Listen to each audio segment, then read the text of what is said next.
اللہ الرحمن الرحیم. ناظرین السلام علیکم. آپ دیکھ رہے ہیں پروگرام کشمیر ٹوڈے. میں ہوں یاسر رحمان. آج کے پروگرام میں ہم بات کریں گے ہندوستان کا جو آرمی چیف ہے وہ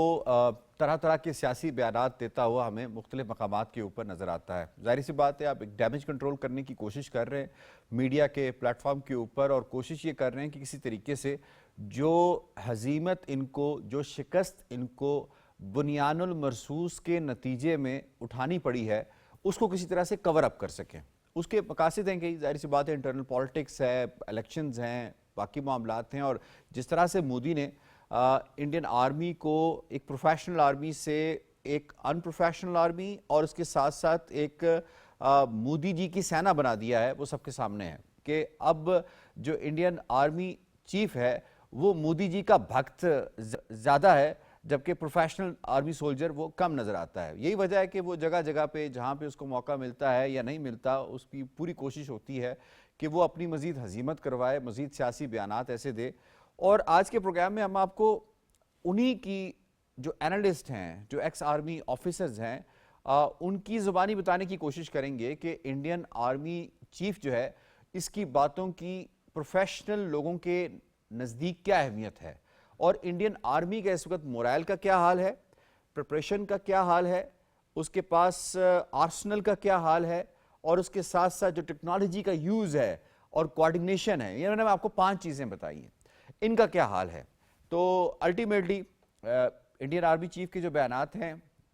وہ بالکل حقیقت سے ہٹ کے ہیں. مقبوضہ کشمیر کے کشمیریوں کو جس طرح سے وہ تمام کو ایک ہی کٹہرے میں لا کر اور وہ ٹیررزم کی ان کے اوپر ٹیگنگ کرنے کی کوشش کر رہے ہیں, اس کے حوالے سے وہ گراؤنڈ ریالٹی سے بالکل ہٹ کر ہے, کیونکہ دنیا نے کشمیریوں کی جد و جہد کو, چاہے وہ عسکری ہو یا غیر عسکری ہو, سیاسی ہو, اس کو مانا ہے. 1980s کی آپ یونائٹڈ نیشنز کی کنونشن اٹھا کے دیکھ لیں, جو بھی قابض ہے اس کے خلاف اس کے قبضہ چھڑانے کے لیے اگر آپ عسکری طریقہ کار استعمال کرتے ہیں تو آپ کسی ٹیررزم میں, کسی دہشت گردی کے زمرے میں نہیں آتے. تو جو کچھ ہو رہا ہے مقبوضہ کشمیر کے اندر, جو محدود چند جو مجاہدین ہیں اگر وہ کام کر رہے ہیں تو یہ بتا رہے ہیں دنیا کو کہ ہم وہ بالکل وہ حق استعمال کر رہے ہیں جو کنونشنز ہمیں دے رہی ہیں. اس پر بات کریں گے, اور خاص طور پہ جو فیلیئرز ایکسیپٹ کیے ہیں انڈین آرمی چیف نے, اس پر بھی ہم آپ کو اسی کی زبانی بتائیں گے کہ جو آپریشن سندور تھا اس کے اندر کیا کیا ان کو فیلیئرز ہوئے, اور بنیان المرصوص میں کس طرح سے ایکسپوز ہو گئے کہ یہ ایک وائٹ ایلیفنٹ ہے, اس کے علاوہ کچھ بھی نہیں ہے. بڑے زبردست پینل نے آج ہمیں جوائن کیا, ہمارا اسٹوڈیوز میں ساتھ دے رہے ہیں ڈاکٹر مجاہد رانی صاحب, نامور تجزیہ کار ہیں اور مقبوضہ کشمیر کی صورتحال کے حوالے سے بڑی گہری نظر رکھتے ہیں. مشتاق وانی صاحب نے ہمیں جوائن کیا ہے, تجزیہ کار ہیں, ہمارا ساتھ دے رہے ہیں بریگیڈیئر ریٹائرڈ حامد راشد ملک اوان صاحب ہمیں جوائن کر رہے ہیں, نامور دفاعی تجزیہ کار ہیں, اور اس کے ساتھ ساتھ ہمیں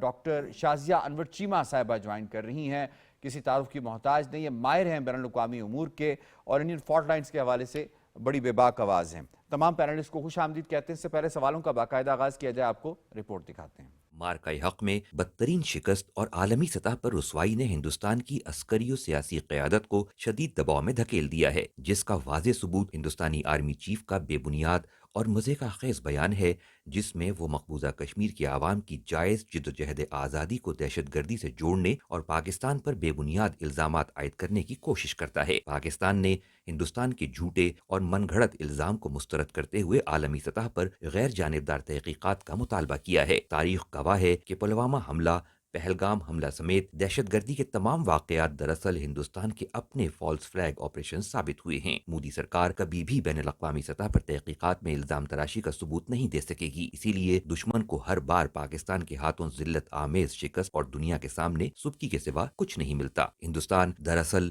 مظلوم کشمیریوں کی جدوجہد آزادی کو سبوتاش کر کے مقبوضہ خطے میں امن کا راگ الاپتا رہتا ہے, لیکن دنیا اس حقیقت سے بے خبر نہیں کہ مقبوضہ کشمیر ایک کھلی جیل ہے جہاں گزشتہ 36 سال میں 96,476 بے گناہ کشمیری شہید ہو چکے ہیں. گھر گھر تلاشی کے دوران گرفتار 7,406 کشمیریوں کو جعلی مقابلوں میں شہید کر دیا گیا. 11,269 کشمیری عورتوں کی عصمت دری کی گئی. 78 سال سے انہیں حق خود ارادیت نہیں دیا جا رہا. بنیادی انسانی حقوق پامال کیے جا رہے ہیں, مگر انتہا پسند ہندوستانی حکومت اپنا مکروہ چہرہ چھپانے کے لیے مظلوم کشمیریوں کو دبانے کی ناکام کوشش کر رہی ہے. رپورٹ آپ نے ملاحظہ کی, اب آپ کو بتاتے ہیں انڈین آرمی چیف کے چانکیہ سے فورم سے خطاب میں جو اس نے ریولیوشنز کی ہیں اور اس کے ساتھ ساتھ اعترافات کیے ہیں اپنی فیلیئرز کے حوالے سے، دکھائیں جی ذرا اس کو۔ اس آپریشن میں سب سے پہلے تو ہم نے یہ لیسن پراپت کیا کہ اس میں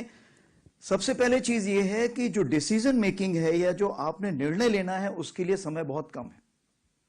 اور نرنے آپ کو ہر لیول پہ لینا پڑے گا۔ کیا آپ یہاں پہ نرنے لیں اور پھر نیچے پاس کریں؟ نہیں ہو سکتا۔ تو ہر لیول پہ، ہر سطر پہ لوگوں کو سمے کے حساب سے تیاری کرنی پڑے گی اور ایکشن لینے پڑیں گے، کاروائی کرنی پڑے گی۔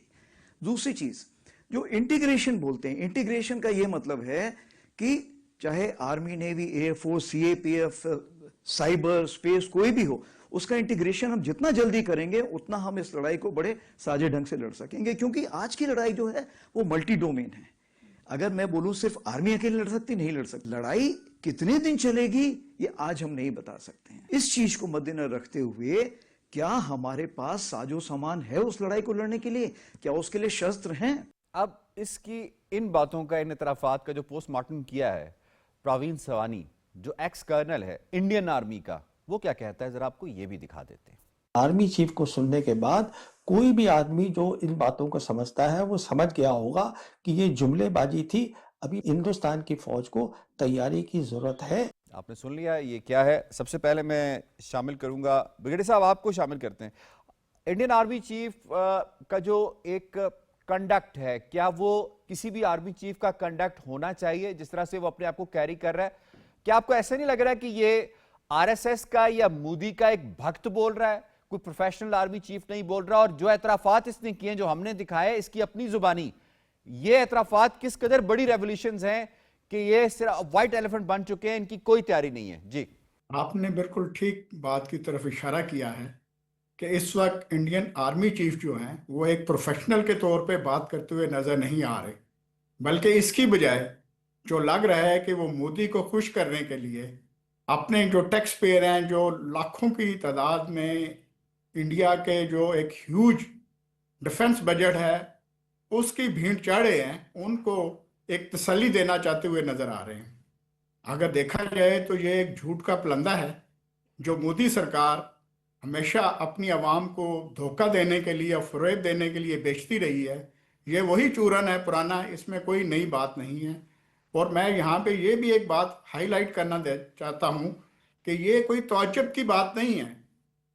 مشہور مقولہ ہے کھسیانی بلی کھمبا نوچے۔ تو انڈین آرمی چیف کا جو بیان ہے وہ ایک جھوٹ اور فریب کی ایک داستان ہے، اور یہ داستان کسی بھی پروفیشنل آرمی کے سربراہ کو زیب نہیں دیتی۔ یہاں پہ میں ضرور سلام پیش کرنا چاہوں گا ہماری ملٹری قیادت کو، فیلڈ مارشل سید آصم منیر صاحب کو، کہ وہ ایک سچائی، بہادری کا بلند مینار ہیں۔ انہوں نے ہر فورم کے اوپر سچ بولا ہے، اور آپریشن بنیان مرصوص میں انڈیا کی جو ناکامی ہے، انڈیا کی جو شکست ہے، وہ روزے روشن کی طرح عیاں ہے۔ اگر وہ اپنی انٹرنل آڈینس کو، اپنے انڈیا کے عوام کو دھوکہ دینے کے لیے آرمی چیف کے منہ سے بھی یہ کہلوانا چاہ رہے تھے تو مودی اس میں ضرور کامیاب ہو گئے، لیکن اگر اس کو حقائق کی بھٹی سے گزارا جائے تو سچ اور جھوٹ واضح ہو جاتے ہیں۔ یہاں پہ ایک اور جو پوائنٹ واضح کرنا چاہتا ہوں وہ یہ ہے کہ انڈیا جو ہے اپنے آپ کو چائنا کے کاؤنٹر بیلنس کے طور پہ یورپ اور امریکہ کی نظر میں اپنے ایک خاص جگہ بنائے ہوئے تھا۔ آپریشن بنیان مرصوص نے اس کا یہ بت بھی پاش کر دیا کہ وہ ایک ریجنل پاور ہے۔ پاکستان نے اپنے دفاع کا حق استعمال کیا، پاکستان نے جارحیت نہیں کی، لیکن ایک جارح ملک کو یہ سبق سکھا دیا کہ اگر وہ کسی دوسرے ملک کی طرف میلی آنکھ سے دیکھے گا تو اس کی وہ آنکھ نکال لی جائے گی۔ یہاں پہ جو باقی ہمسایہ ممالک ہیں انہوں نے بھی ایک سبق سیکھا ہے کہ انڈیا کی یہ جارحیت گیدڑ بھبکی ہے، اس میں کوئی دم نہیں ہے، ان کے پاس لڑاکا فوج نہیں ہے۔ یہ جو تین پوائنٹس ہیں میں اس میں آپ کی توجہ جو ہے وہ مبذول کروانا چاہوں گا۔ اس نے کہا کہ ڈیسیژن میکنگ اب ہم نہیں کرتے، ڈیسیژن میکنگ مودی کرتا ہے، یعنی جنگ کیسے لڑنی ہے یہ ہمیں سیاسی قیادت بتائے گی۔ بھائی تم نے جنگ لڑنی ہے، نہیں لڑنی، رک جانا ہے، آگے چلنا ہے۔ پہلے تو اس نے اپنا یہ شکست تسلیم کی کہ بھائی میرا رول ایک پوسٹ مین سے زیادہ کا نہیں رہا اب، یہ تو اس نے تسلیم کیا. دوسرا وہ تسلیم کر رہا ہے کہ کوارڈینیشن نہیں ہے ہمارے درمیان. وہ بتا رہا ہے کہ ہم نے جو لیسن سیکھے اس کے اندر تو ہماری کوئی کوارڈینیشن ہی نہیں تھی. ایئر فورس کسی اور طرف جا رہی تھی, نیوی کہیں اور طرف جا رہی تھی اور آرمی کہیں اور طرف. اور تیسری وہ کہہ رہا ہے کہ ہمارے پاس تو آرسنل ہی نہیں ہے, we are out of stock. تو یہ بھی وہ چیز مان رہا ہے. تو کس قدر یہ اعترافات ہیں جو اس نے کیے ہیں اور اپنی بے بسی کا اظہار کیا ہے. یہاں پہ دو چیزیں میں بہتر طریقے سے بیان کرنا چاہوں گا. دیکھیں, ایک تو ہے کہ اگر وہ شکست کا اعتراف کرتا ہے اور اس اعتراف میں اپنی افواج کو ان کی خامیوں کی طرف توجہ دلاتا ہے اور ان خامیوں کو مستقبل میں درست کرنے کی طرف اشارہ دے رہا ہے, تو یہ ایک آرمی چیف کا پروفیشنل کے طور پہ کام ضرور ہے. بٹ یہاں پہ ہم دیکھ رہے ہیں کہ جہاں پہ یہ اعترافات ہیں وہاں پہ ایک غلیظ قسم کا پروپیگنڈا بھی ہے کہ جی ٹیررزم ان تمام چیزوں کی جڑ تھی, اور ہم یہ 88 گھنٹوں کی جو جنگ تھی یہ تو ایک ٹریلر ہے, تو اس کے بعد بالی ووڈ کی فلم ہی آئے گی, کیونکہ انڈیا کی فوج کے پاس نہ وہ اتنی طاقت ہے نہ اتنی ٹریننگ ہے. اور جب وہ اپنے منہ سے یہ اعترافات کر چکے ہیں, ہاں جنگ جو ہے یہ ایک سیریس بزنس ہوتا ہے. یہ جو ہے سیاسی قیادت کو ایک ضرور حق حاصل ہوتا ہے کہ وہ عوام کی جو آواز ہوتی ہے یا عوام کا ایک جو حوصلہ ہوتا ہے, عوام کی جو ایک جذبہ اور ولولہ ہوتا ہے, اس کی نمائندگی کرتے ہیں. بٹ جنگ کی تمام تیاری, جنگ کو اچھے طریقے سے لڑنا, دشمن کو شکست دینا اور اپنے لیے تمام درست فیصلے وقت پہ کرنا اور درست ہتھیاروں کا استعمال کرنا, یہ صرف اور صرف آرمی کا کام ہوتا ہے. یہ ڈیفنس فورسز کا کام ہوتا ہے. ڈیفنس فورس کے درمیان جہاں کوارڈینیشن کی بات ہوتی ہے, یہ بھی ان کا بنیادی فرض ہے. اگر یہ تمام چیزوں میں انڈیا نے اپنی کمزوری دکھائی ہے تو انہیں اس بات کا اعتراف کر لینا چاہیے کہ وہ ایک پروفیشنل آرمی نہیں ہے. جی وہ کر بھی رہے ہیں. ٹھیک ہے, آپ کا اگر پوائنٹ آ گیا, میں آپ ساتھ رہے گا پوائنٹ آ گیا. ڈاکٹر مجاہد گیلانی صاحب یہ فرمائیے گا, انڈین آرمی چیف اٹھتا ہے وہ جی کشمیری جو ہیں وہ دہشت گرد ہیں, امت شاہ اٹھتا ہے, ان کا ڈیفنس منسٹر اٹھتا ہے, راج ناتھ سنگھ, مودی اٹھتا ہے, جو کشمیریوں کو جس پرزم سے یہ دیکھ رہے ہیں اور دنیا کو دکھانے کی کوشش کر رہے ہیں, ہاؤ ڈو یو تھنک کہ کتنا بڑا فیلئر کا اظہار کر رہے ہیں کہ انہوں نے جو کچھ بھی کیا اتنے عرصے کے اندر کشمیریوں کو مروب کرنے کے لیے یا انہیں کورس کرنے کے لیے. دو ہی صورتیں ہو سکتی ہیں نا, یہ کسی کو آپ کنونس کرنے کی کوشش کریں یا آپ کسی کو کورس کریں. آپ دیکھیں ابھی بھی کاسوس چل رہے ہیں اس وقت, ابھی بھی نوجوان جو ہیں ان کو اٹھایا جا رہا ہے, ابھی بھی انہیں جیلوں میں ڈالا جا رہا ہے اور گمنام جو ہے وہ قبریں دریافت ہو رہی ہیں. کس قدر اعتراف ہے اس بات کا کہ اتنے عرصے میں 1989 کے بعد بالخصوص 1 لاکھ لوگوں کو شہید کرنے کے بعد بالخصوص وہ کچھ نہیں کر سکے ماں سوائے ان کو ٹیگ کرنے کے, یہ تو ساری دہشت گرد ہیں. میں تھوڑا سا ایک پیراڈاکس جو ہے اس کو بھی آپ کے سامنے رکھتا چلوں. جی ہندوستان جو ہے اس کا, چاہے وہ ابھی ہم جس طرح اپندرا دیودی کی بات کر رہے ہیں, اس سے پہلے بپن راوت کی اگر ہم بات کریں, یا پھر وہاں پہ جو آئی جی پولیس ہے اس کی ہم بات کریں, وہ ہمیشہ یہ کلیم کرتے رہے ہیں کہ بھئی مقبوضہ جموں و کشمیر کے اندر تو اب جنگجو موجود ہی نہیں رہے, کچھ 200-250 کی فگر دیتے ہیں. ہمیشہ سے جو فگر ہے وہ کبھی بھی 100 کو کراس نہیں کرتی رہی, جبکہ اس کے مقابلے میں آپ یہ دیکھتے ہیں کہ وہاں پہ جو غاصب قابض فورس موجود ہے اس کی تعداد 10 لاکھ سے بھی زائد تجاوز کر چکی ہے. ایک طرف ہم یہ دیکھ رہے ہیں اور دوسری طرف آپ یہ جب ایک انتہائی میں آپ کو کیا جو آپ توازن دیکھ رہے ہیں وہ بالکل ایک طرف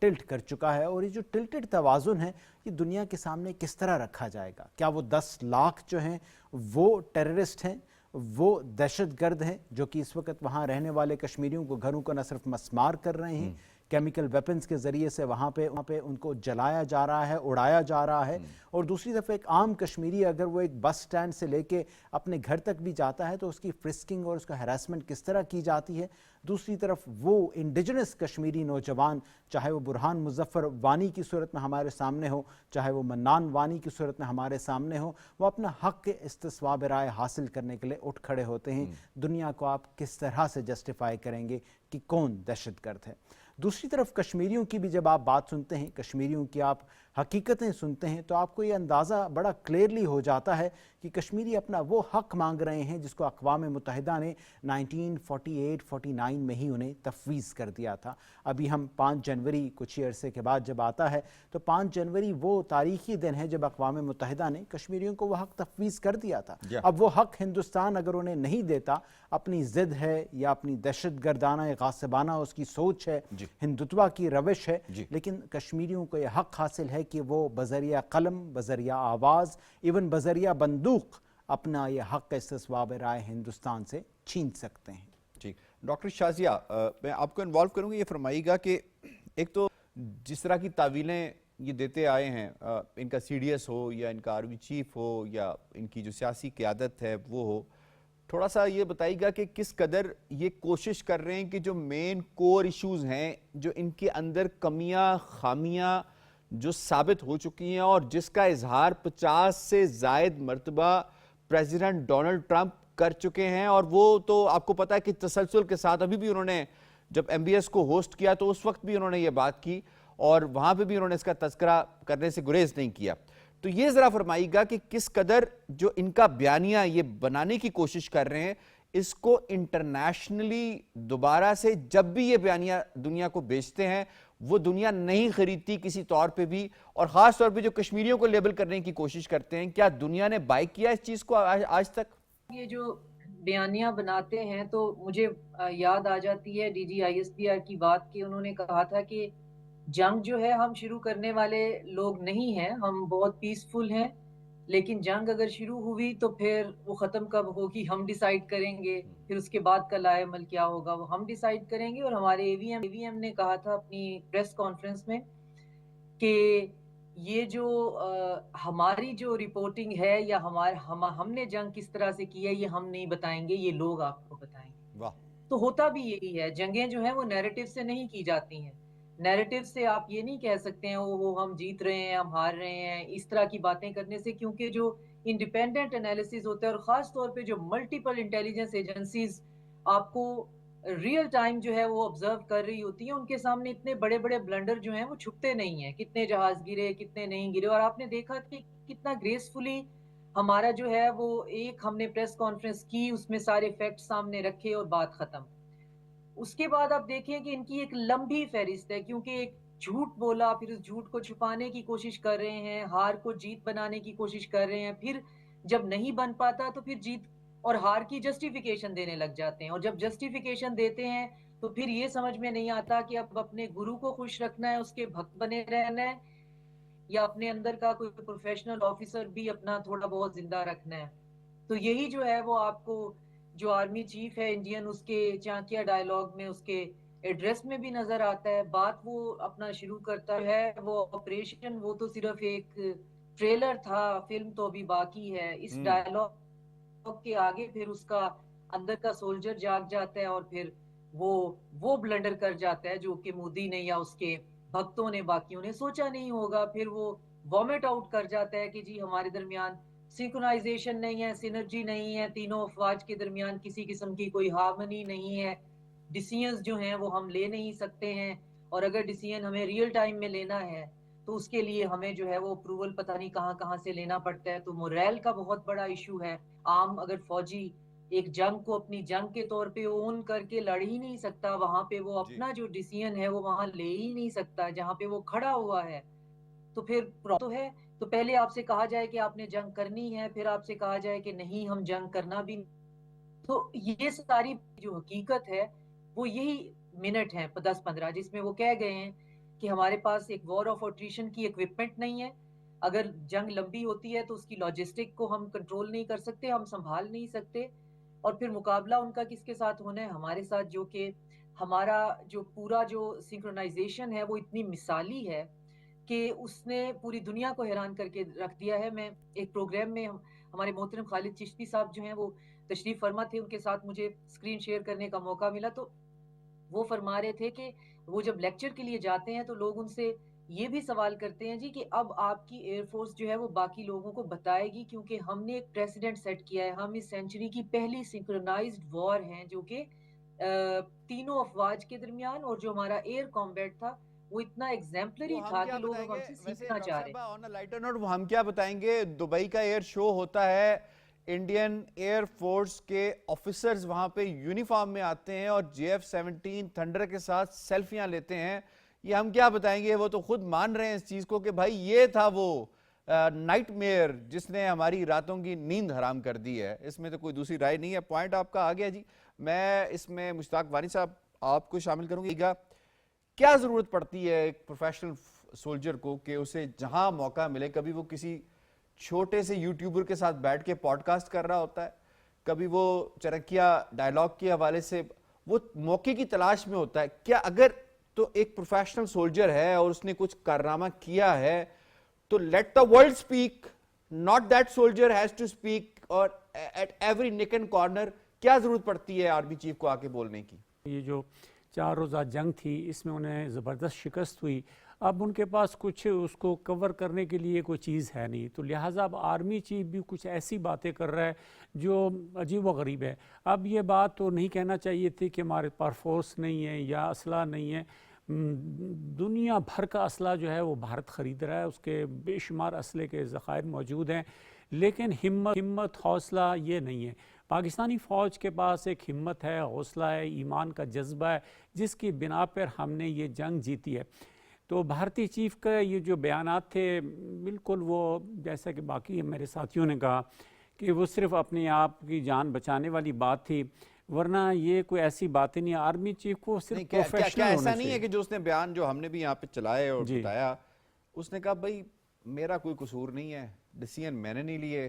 میں تو ایک پوسٹ مین تھا, وہ اوپر سے ڈیسیژن لے رہا تھا, اس نے کہا جنگ کیسے کرنی ہے اس نے مجھے بتایا, میں نے جا کے اپنے نیچے ٹروپس کو بتا دیا, تو اس لیے میرا کوئی قصور نہیں. کیا اس نے یہ نہیں کہہ دیا اس بات کا کہ بھائی اب یہ انڈین آرمی پروفیشنل آرمی نہیں, اب تو یہ بھگتوں کی آرمی ہو گئی ہے؟ بالکل حقیقت ہے. اب یہ مودی سینا بن چکی ہے, ان کے احکامات کے مطابق سینا بن چکی ہے, ان کے احکامات کے مطابق چلتی ہے, ان کے اشاروں پہ چل رہی ہے. اور آپ دیکھیں کہ جو آرمی چیف ہے وہ مندروں میں جا رہا ہے, تلک لگوا رہا ہے, ہار پہنا رہا ہے, اور اس قسم کی وہ چیزیں کر رہا ہے. کیا morale پہ اثر پڑے گا اس سکھ سولجر کے جو اس کے نیچے سرو کر رہا ہے, یا اور مذاہب کے سولجرز کے جو معدود چند ہیں بڑی کم تعداد میں, ان کے morale پہ کیا اثر پڑے گا کہ ایک مذہب کا چوغا وہ پہن کر کبھی وہ جا کے جس طرح سے ہم ویژول بھی دکھا رہے ہیں, کبھی جا کے وہ پنڈتوں سے اور مختلف ریلیجیس شخصیات سے ملنے کی کوشش کرتا ہے, اس کا کیا میسج جاتا ہے ٹروپس کو؟ اور دوسری بات یہ ہے کہ دیکھیں اب یہ جو جنگ تھی اس کا نام بھی انہوں نے سندور رکھا, پھر مہادیو رکھا. دوسری مطلب ہر طرف وہ ہندوازم کو آگے لا رہے ہیں, ایک ہندوتا فوج بنا رہا ہے انڈیا, اور وہ یہی چاہتا ہے اپنے 12 سالوں میں کہ بھارت جو ایک جمہوریت تھی, حکومت تھی یا جمہوری ملک تھا, اس کو ایک ہندوتا حکومت میں تبدیل کر کے وہ تمام مسائل کو اب ہندوتا کے طور پر حل کرنا چاہتا ہے. تو اس کی فوج بھی اب اس کے ہاں میں ہاں ملا کر اس کو آگے چلا رہی ہے, لیکن یہ سلسلہ چلے گا نہیں. ظاہر ہے کہ بھارتی فوج جو اس میں اتنا جذبہ نہیں ہے, اس میں اتنی قوت نہیں ہے جتنی کہ ہم میں تھی, اور جس طرح ہم لڑیں. ہمارے پاس اتنا اسلحہ نہیں تھا, ہماری دفاعی قوت اتنی زیادہ نہیں تھی, لیکن اس کے باوجود ہم نے جو ایمان کی جنگ لڑی ہے انڈیا کے لیے بہت ہے, اسلحہ بھی بہت ہے, دفاعی قوت بھی بہت ہے, اور انڈیا کو اس چیز کا پتہ ہے. بالکل مشتاق صاحب آپ کا پوائنٹ آ گیا. مجھے پروگرام کے دوسرے حصے کی جانب بڑھنا ہے. دوسرے حصے میں ہم ذرا بات کر لیں گے مقبوضہ کشمیر کے اندر اظہار رائے کی آزادی یہ مفقود ہو کر رہ گئی ہے, ناپید ہے, آپ کو نہیں ملے گی. کیوں؟ کیونکہ وہاں پہ جو پریس کلب ہے سری نگر کا, اس کے اوپر تالا پڑا ہے, مقفل ہے وہ, اور اس کے ساتھ ساتھ اگر ہم دیکھیں تو صحافی صحافت چھوڑ چکے ہیں, وہ چھوٹے موٹے نوکریاں کر رہے ہیں, وہ کچھ لیبر کی جاب کر رہے ہیں, کوئی جو ہے مزدوری کر رہا ہے. کیوں؟ کیونکہ بچوں کا پیٹ پالنا ہے, لیکن صحافت اب نہیں ہو سکتی. کیوں نہیں ہو سکتی؟ کیونکہ مقبوضہ کشمیر کے اندر لیفٹیننٹ گورنر کی سربراہی میں یہ فیصلہ ہو گیا ہے کہ جو نیو میڈیا پالیسی ہے اس کے تحت آپ کو صرف پریس ریلیز دی جائے گی, اور وہ آپ نے اپنے اخبارات کے اندر چھاپنی ہے, اپنی ٹی وی اسکرینز کے اوپر چلانی ہے, اور یوٹیوب ڈیجیٹل میڈیا کے اوپر آپ نے. اس کے علاوہ اگر آپ کوئی بات کریں گے تو آپ دیش دروہی ہیں, اینٹی نیشنل ایکٹیویٹیز کے اندر آپ انوالوڈ ہیں. ایک ایسی آواز, ایک ایسا نام جو کشمیری ہے, جو مسلمان تو نہیں ہے لیکن کشمیری ہے, اور بڑی بے باک کشمیری. ان کے والد بھی جس طریقے سے وہ کام کرتے تھے کشمیر ٹائمز کے اندر, اور اب انہوں نے جس طرح سے یہ بیڑا اٹھایا ہے, ان کا نام ہے انورادھا بسین.